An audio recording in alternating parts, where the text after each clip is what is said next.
기출 베스트 8번 문제 보겠습니다. 유리수의 덧셈과 뺄셈에 대한 활용 문제인데요. 일교차에 관한 문제입니다. 여러분들 요거 일교차라고 하는 것은 미리 알아두는 것이 좋겠죠. 일교차 차잖아요. 차. 우리가 두 수의 차라고 하면 알아두셔야 될 것이 두 수의 차를 구하시오라고 하는 것은 뭐냐면 큰 수에서 작은 수를 빼는 것을 우리가 차라고 합니다. 그래서 항상 두 수의 차는 0보다 크거나 같은 수가 나와요. 그래서 두 수의 차가 음수가 나오는 경우는 없습니다. 예를 들면 2와 5의 차를 구하라 라고 하면 가끔가다 학생들이 마이너스 3이라고 하는 친구들이 있어요. 이거 차라고 하면 그냥 빼기로 생각해서 2 빼기 5로 생각하는 친구들이 있습니다. 2 빼기 5는 아니에요. 반드시 어떻게? 차는 뭐라고? 큰 수에서 작은 수를 빼는 거기 때문에 5-2라고 해야 돼요. 자, 예를 들면 또 하나를 보여주면 마이너스 5와 3의 차다라고 하게 되면 역시 차는 큰 수에서 작은 수를 빼는 거기 때문에 어떻게 해야 되는 거예요? 3-5라고 해서 8이라고 써야 답이 되는 겁니다. 그래서 이렇게도 생각할 수가 있겠어요. 두 수의 차라고 하면 수직선상에서 두 점 사이의 거리를 의미하기도 합니다. 자, 그러니까 이것을 꼭 알아두시면 되겠어요. 두 수의 차는 수직선에서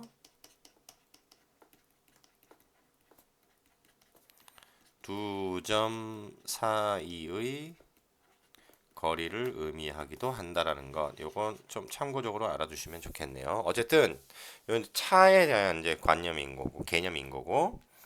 일교차도 차의 일종이니까 반드시 최고 기온에서 최저 기온을 뺀 겁니다. 다시 한번 일교차는 최고 기온에서요.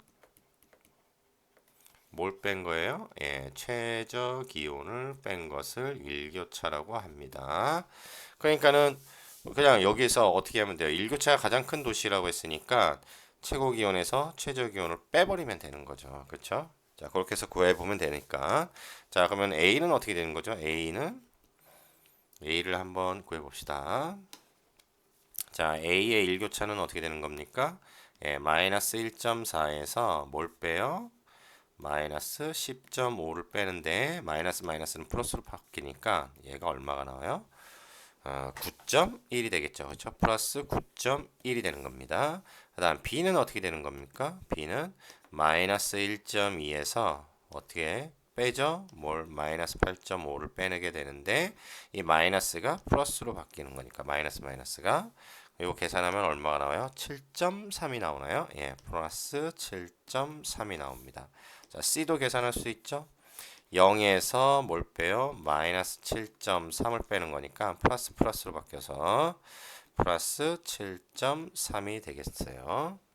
그 다음에 D는 어떻게 되는 거죠? D는 역시 마찬가지 5.3에서 뭘 빼요? 마이너스 5.3을 빼는 거니까 플러스로 바뀌어서 얼마? 10.6이 되겠습니다. 플러스. 그 다음에 2는 어떻게 되죠? 마찬가지 1.6에서 뭘 빼요? 마이너스 2.5를 뺍니다. 플러스로 바뀌는 거니까 플러스 얼마? 4.1이 되겠습니다. 그래서 일교차가 가장 큰 것이 누구? 요 녀석이죠? 요 녀석이 제일 큰 거니까 일교차가 가장 큰 도시는 어디라고 볼 수 있다?